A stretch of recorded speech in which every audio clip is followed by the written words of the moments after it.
Welcome back to another episode of Straight to the Point. And in this one, I'm going to be spending 15, 20 minutes talking to you all about how we've managed to get ourselves to that £50,000 a month mark inside of our agency. It's been something which has happened quite quickly. However, the lessons that I've learned along the way, I know will definitely help you if you are in a service-based business or an education/consulting-based business. And I realized when I first started this podcast, not the YouTube channel specifically, but the podcast, it was mainly done so I could kind of document my journey as I was going. And I just kept making excuses for myself, really, as to why I couldn't do it. And I thought what I'd do is I'd give you a little bit of an update of where I am and the stuff that's kind of going through my head at the moment. So then with the channel, as we kind of move it forward, I'll give you the updates as we're going along, because we have some big targets as we're moving forward for the rest of this year and into next. So we're looking to double the size of the company. And that's going to take a lot of hard work, effort, changes to what we're currently doing, because depending on where you're at, what I found as I was growing my agency was that the first £5,000 to £10,000 was relatively simple, as long as you got yourself out there, you had a product, and you went and told as many people that you knew about it. And as long as you had a retained type service offering, so where you would take money every single month for a contracted period, you can manage that. So what we started off with was that Instagram business, for those of you that have followed my journey right from the beginning. So we had a content agency that helped people grow Instagram followings. And to be able to get to that 10 grand a month figure, we probably did it in 7 or 8 months. So it wasn't like overnight, but we did it relatively quickly. And what I realized at that point was that I actually had no idea how to grow a business whatsoever, because what ended up happening is we got to that £15,000 a month figure. It was around about a year, relatively quickly. But what then happened was that I was gaining 2 clients, losing a client, gaining 2 clients, losing 2 clients. And you end up just on this like never ending cycle of just having to try and make sales every single month to try and maintain where you're at. And that then proved to be very, very challenging. And it was where I was presented with an opportunity more than anything, because like I said, I had no idea how to grow a business. I'm still learning day to day how to do it now. And I'm lucky that I'm surrounded by people that have been there and done it. But there's certain things that I want to talk to you about in this that I've learned along the way, that if you're going through this journey, whether it's your 10, 15, 20, 30, up to £50,000 a month, there are certain things that I think you have to have in place to be able to make this successful, and to also not burn yourself into the ground as well at the same time, because it's not easy. It's definitely something that takes a lot of effort. And the opportunity that I was presented with was to no longer run my own business. So to give you the update, I was an 80% shareholder in Gramication, which was the Instagram agency.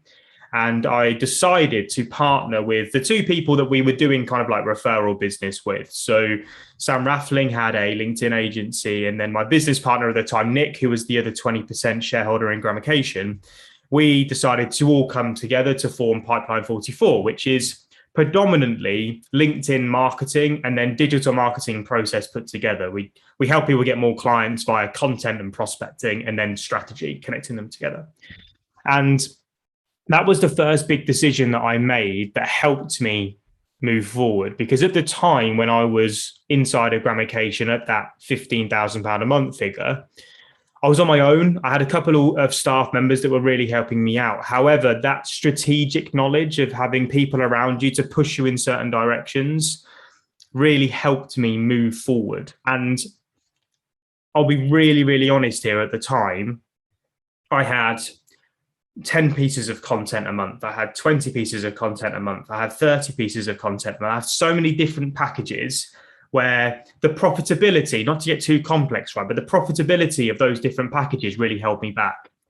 I then had an educational product. I then had one-to-one services that I was offering. And what ended up happening was that my attention was going into different angles where it actually wasn't possible to scale, because not one product was getting enough attention to be able to grow. And where I noticed the biggest opportunities were in 2. The 2 things that were massively scalable were the educational side of things and the done with you content side of things. So we had to find a way of getting those working. And I know lots of you will be out there. You've already messaged me saying this before, right? We all have the same problem. We have different angles and different products and services that end up becoming part of our offering because people just ask for them. Like people will come in and say, oh, would you mind mentoring me for a bit? People will come in and say, oh, have you got a coaching program I would join? People would come in and say, oh, would you be able to do like prospecting and send the messages on my behalf rather than just doing content? And what happens is you lose your way. And it only ends up causing you more harm. Although you have that like initial revenue boost, it only ends up like then pulling you back. So the thing that really made the difference to me was when I joined with Sam and Nick, it becoming extremely clear where our focus was going to be. And we decided that it was going to be on those two products, and we were going to focus in on building the process, which I know isn't particularly sexy, but the process around how we were going to market, how we were going to sell, and how we were going to deliver in a way that didn't involve direct involvement with me. Previously, quite frankly, I was involved with every single campaign. And for your first £5,000 a month, that's fine because you haven't got the money to be able to employ someone else. But when you move into 10 and 15, you can then bring in staff members, and it's about recruiting, right? I had no experience in that whatsoever. I had no idea how to interview. Quite frankly, I hired mates and people that would do me favors, and it was just a wrong way of going about it. So when I made that change and I focused in on one product, one offer, specifically the academy and then the agency where they really worked well together, that enabled me then to go out and go, right, wherever I'm going to be, I'm not going to say yes to anything else. I'm going to focus in on that one offer and get that out there over and over and over again, because I now know I've got a process in place that enables us to deliver it. And I'll talk to you a little bit about that in future videos for sure. I now become known for something again. So the thing at the beginning that I became known for was building Instagram followings. Whenever you wanted an Instagram account built, you came to me. And that was so easy then to generate the same kind of business and then just repeat over and over again. When you then start saying yes to other things, your brand message becomes blurred. So I then nailed on this LinkedIn marketing message and then how to then build and get more clients using that platform and then automated processes. That is literally it. Like if you want to get more clients from LinkedIn, you come to us. And over again, we've just repeated and hammered that home. And what I noticed really quickly was because the process worked, we retained clients. Because we retained clients, it meant that our monthly revenue figures were going up and weren't remaining stagnant like they were before. So I know sometimes it can be tough to turn off one-to-one offerings. I know it can be difficult to say no to revenue opportunity when it's just sitting there waiting for you to take it.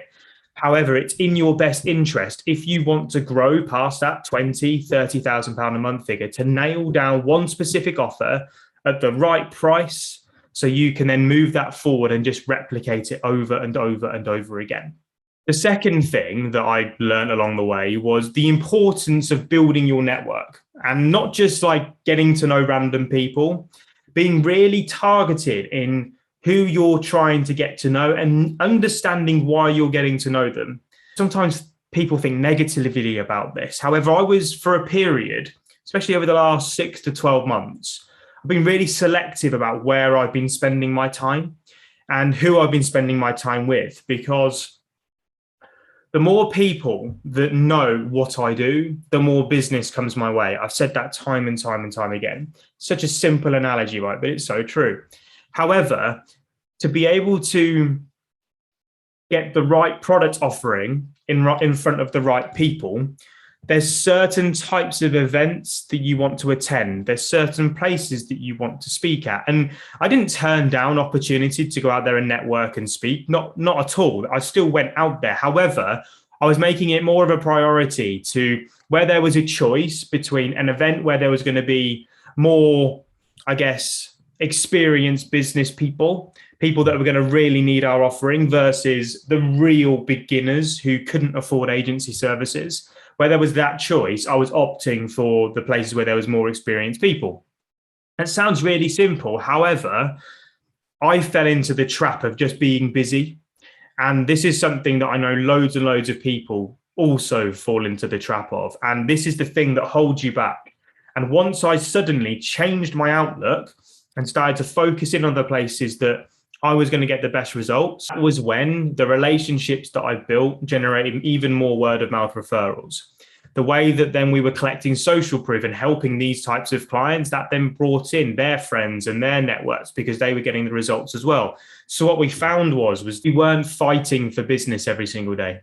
We're actually having the choice. And this just comes from building relationships in the right places. So again, what I did was just take a step back, grabbed out a notepad and just wrote down all the different areas where businesses that were doing £100,000 plus, hopefully over £1 million, because then our offerings become extremely affordable and extremely profitable for them as well, where they were at that point where they were looking at finding a LinkedIn digital marketing partner. Obviously, LinkedIn being a B2B operation, right? It's where we have the best success. But building those relationships just generated easier and more profitable business as well, not just for us, but the results that we're getting for clients as well. So take that moment to think about where you're spending your time, who you're building relationships with. And if you have to pay to get to certain events, then do it. If you have to pay to meet certain people, then do it. Because those relationships that you build are priceless in the grand scheme of things. So that's the second thing. Look at your network and where you're spending your time building your network, and look how you can strategically build those relationships further to be able to broaden your horizon in the types of client that are going to come to you. And then number three, reiterating back to point number one around picking that one thing, it's the thing that everyone talks about and everyone finds difficult. I know there's the odd weirdo that finds it easy. I definitely don't, but it's focus. It's honing in and not getting distracted. It's having a plan. And this is something that I see people saying they shouldn't have. People shouldn't have a business plan. I'm like, are you mental? Like, we have a real plan in place, and it made a big difference. So I know exactly what we're doing from a marketing perspective. I know exactly what we're going to be doing for sales. I know how we're going to be delivering the process. And I know how we're then going to retain clients. There's a plan in place to be able to move from 50 to 100 grand a month. There's a plan in place to be able to do it. If I kind of skew off of that plan, it's going to slow me down. And that's what happened at the beginning. I ended up going off track, being distracted, different business opportunities, different business partners providing different things to me. It was shiny penny syndrome. And I just ended up going off on one. So again, by taking that moment to step back and go, right, this is the plan for the next 12 months. And if things change and like your product offerings completely change, or you fall out of love with it and you end up hating what you do, then yes, obviously pivot and adapt. I hate the word pivot, but it's true. Like, adapt and change it. But if you enjoy what you do, if you know that this is the way that you're going to go, bearing in mind we're scaling to exit, right? We've got the plan in place over the next 5 years to go. We have to stick to that plan. We know exactly how many clients we need every single month. We know exactly what products we need to sell to be able to make the business valuable. And we know exactly what we need to do from a process improvement point to be able to move that business forward. Any sort of distraction, anything that pulls me off in a different direction, that's going to slow it down, and it's going to push that 5-year target to 6 years, to 7 years, to 8 years. And I'm end up going to be a little bit frustrated at the fact of when I look back and I go, why did I do that? Because it wasn't relevant. People always say, like, say yes to every opportunity and work it out later. I think at the beginning, yes. I think at the beginning, as you're going to £5,000 and £10,000 a month, say yes to opportunities. Go and meet people. Go and spend time building relationships anywhere that you can. Get your one offer sorted, and then go out there and just network the hell out of it until you've suddenly got that business coming through the door.